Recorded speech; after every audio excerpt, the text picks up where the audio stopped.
રાજા ધરામની વરોતો ધણીની ઓળખો રે હે સોય એવા અણમોલ મોતી ગુજરાતના રે એમાં માનવીયું આવે ગામો ગામના રે એમાં બંધન નથી રે નાથ જાતના રે એવા અણમોલ મોતી ગુજરાતના રે. નમસ્કાર મિત્રો, અનમોલ મોતી ગુજરાતના અમારા કાર્યક્રમમાં હું અમીર વડોદરા આપ સૌનું સ્વાગત કરું છું. મિત્રો, અનેક વિડીયોમાં વારંવાર કીધું છે, મૈયારીનો ટીંબો, ભજનનો ટીંબો, સત્સંગનો ટીંબો, સુરવીરતા, દાતારો, આવા બધા ખૂબ બધા જે મહાનુભાવો જે છે તે મૈયારીના ટીંબે થયા છે અને આ ટીંબોને હંમેશાને માટે જાગૃત રાખ્યું છે. પછી તે 16 વર્ષનો હોય કે 60 વર્ષનો હોય, અહીંના જે યુવાનો જે છે, વડીલો છે, દરેકની પાસેથી તમને કાંઈક ને કાંઈક સાંભળવા મળે, કાંઈક ને કાંઈક શીખવા મળે, કાંઈક ને કાંઈક એવા ભજનો, એવી વાતો કે જે આપણે ક્યાંય સાંભળવા જોવા ના મળતી હોય. એવા જ એક બીજા યુવાન મૈયારી ગામમાંથી જે અમારી સાથે છે, એમની પાસેથી પણ આપણે ખૂબ સરસ મજાના ભજનો તમારા સુધી પહોંચાડવા છે. વડીલ, તમારું નામ કહેજો. માલદેવભાઈ પરમાર. અચ્છા, માલદેવભાઈ, કેટલા વર્ષથી ભજન કરો? ભજન 10 વર્ષથી બોલીએ. એવું? શરૂઆત કઈ રીતના થઈ? ભજન તો પાટમાં જતા હોય એટલે 4 ભજન અંદર કરતા હોય, પછી આ ખીમાણ ભગત ભેગા જઈએ એટલે ભજનનો આનંદ કરીએ. તો પછી આપણે ભજનનો આનંદથી જ શરૂઆત કરીએ આપણા કાર્યક્રમને. એ સતનવ સુખીએ મારા એ સતવાદી પાંડવોએ સતવેલે વનાયા ટાણા રે ઓહો નીમ નવ છોડીએ મારા એ નિમાધારી પાંડવો રે. આ ભજન હે ને પેલી ફેરે બોલ્યો હતો. એવું? આ ભજનથી શરૂઆત કરી? ભજનથી શરૂઆત કરી હતી. જવાન માણસ હોય, ભજન કરતાં બીજી બધી ઘણી રમત ગમત, આ તે ટીવીઓ, ફોનો, મોબાઈલો, એમાં જીવ વધારે હોય, એમ કહેવાય, રસ વધારે હોય. તો તમારે આ ભજન બાજુ વરડવાનું કારણ શું થયું? ભજનમાં તો એવું હોય કે ભક્તો ભેગા પછી મલદેવાપાન સત્સંગમાં જઈએ, પછી ત્યાંથી થોડીક આમ એમ થાય કે આ ભજન છે તો એમાં બધી મજા છે. એ પછી અમારે નાગા ભગત જુનાગઢ રહીએ, થોડોક ભજનના ઢાળને એને બહુ ગમતા.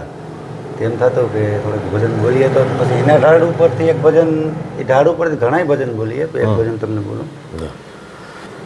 પીર ઊંધો પીર બાવો અવતારી અજમલ ઘરે પીર ઊંધો પીર બાવો અવતારી અજમલ ઘરે બેઠા તેના ભાગવડા બેઠા તેના ભાગવડા અંતર પડદે ફરે પીર ઊંધો પીર બાવો અવતારી અજમલ ઘરે રોજે ઘોડે પીર રામો સળિયા નિશાન ડંકો નિત ફરે નિશાન ડંકો નિત ફરે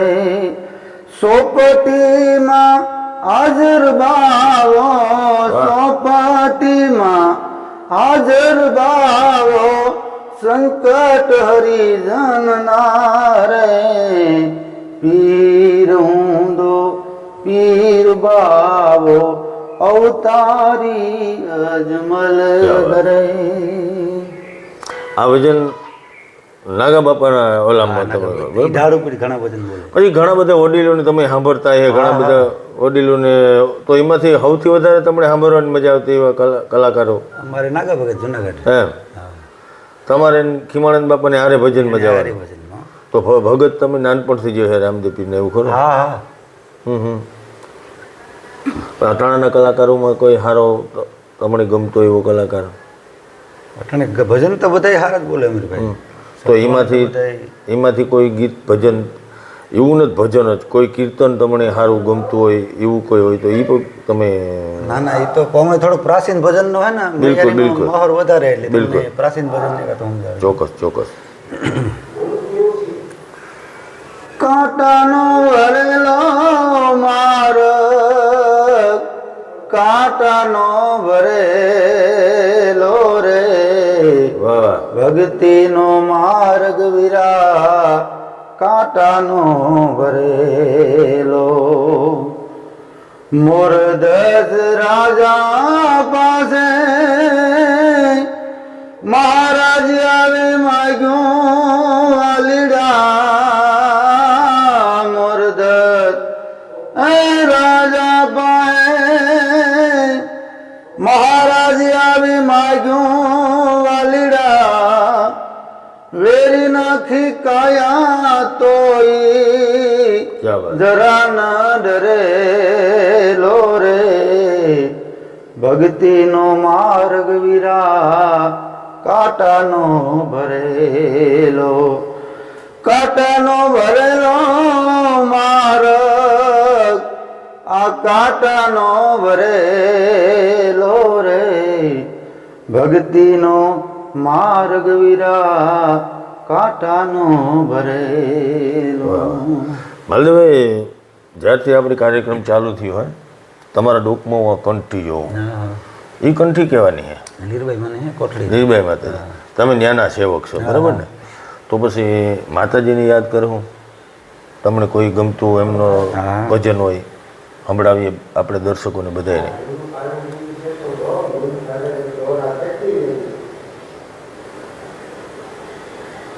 એવા જીવન રે ભગતને આયે જાણ્યા, ધન ધન સતી લીરલ નો રે, એ અવતાર રે બરડા રે, એવા બરડા રે બેટ મારે માતાજી ઉતરા.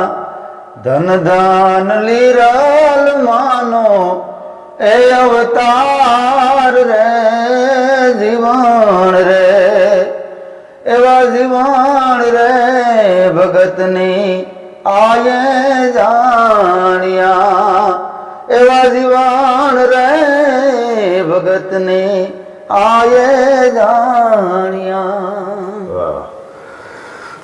પાઠ પ્રસાદીની વાત કરી, પ્રોગ્રામોની વાત કરી, તો યુવાન અવસ્થામાં આપણા ઉપર ઘરની જવાબદારી ઘણી બધી હોય. અમુક ઉંમર પૂગ્યા પછી આપણે થોડાક નિવૃત્ત જીવન હોય તો આપણે કદાચ રાત્રે પ્રોગ્રામમાં જતા હોય તો દિવસને આવે ને આરામ થતો હોય, નીંદર થતી હોય. પણ આવા બધા વિચારે જે સંતુલન કરવું, રાત્રે ભજનમાં જવું, દિવસને આવે ને કામ કરવું, એ કઈ રીતના થાય ખરેખર? એ થોડુંક ચાર્જિંગ હોય ને ભજનનું, આપણે એમ થાય કે એલામાં પડ્યા જાય નેશામાં. નેશો હોય ને ભજનનો, નેશામાં બધું હાથે ટૂંકમાં થાક નથી લાગતો. થાક નથી લાગતો. નકા આપણે સાંજે એક બાજુ ઘણા બધા પ્રલોભનો આવતા હોય, એક બાજુ ભજનમાં જવાનું, એક બાજુ ક્રિકેટ મેચ ચાલુ થવાની હોય, પછી ભજનમાં જવું કે ક્રિકેટમાં જવું, એ અમુક અવસ્થામાં આવા બધા પ્રશ્નો હોય. પણ તમે એમાંથી ભજનની પ્રાથમિકતા આપતા હોય તો મને એવું લાગે કે વાતો કરવી તમને બહુ ગમતી નથી. પણ આપણે હજી એકાદું ભજન આપણે બધાને સંભળાવે. એક ભજન તમને સંભળાવે. અરજન રાજા ધરામની વરો તો ધણીની ઓળખો રે, હે सोई दिन गो कुड़ में वासा है, अर्जन राजा धर्मनी वरो तो धણીની ઓળખો રે, હે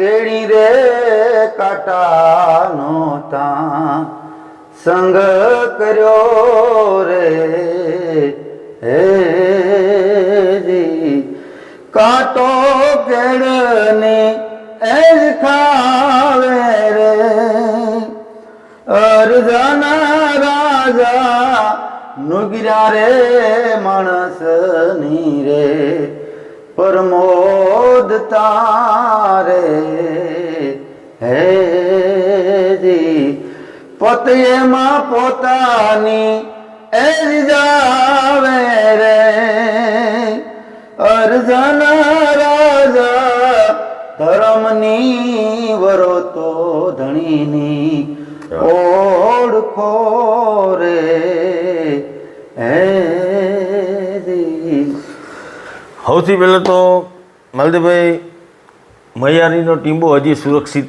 લોકોના હાથમાં છે એ સાબિત થાય છે. તમે જે યુવાનો હજી આ ભજન તરફ તમારો જે પ્રેમ છે જે ભાવ છે એટલે હજી આવનારા 25-30 વર્ષ હજી ચિંતા નથી ને ત્યાં તો જ્યાં થતા હોય ને થાય. આપણે કહેવત છે તો આ ટીંબો કાયમને માટે આવો નવો એમ કહેવાય કે જાગતો રહીએ. કાયમને કાયમ આવા નવા નવા કલાકારો, નવા નવા ભજનીકો, નવા નવા સંતો આ ટીમે થતા રહીએ એવી આપણે ભગવાન પાસે, માતાજી પાસે પ્રાર્થના કરશું. ફરી એક વખત આવા કોઈ કાર્યક્રમો સાથે ફરી મળશું. ત્યાં સુધી જય હિન્દ, જય ભારત, જય માતાજી.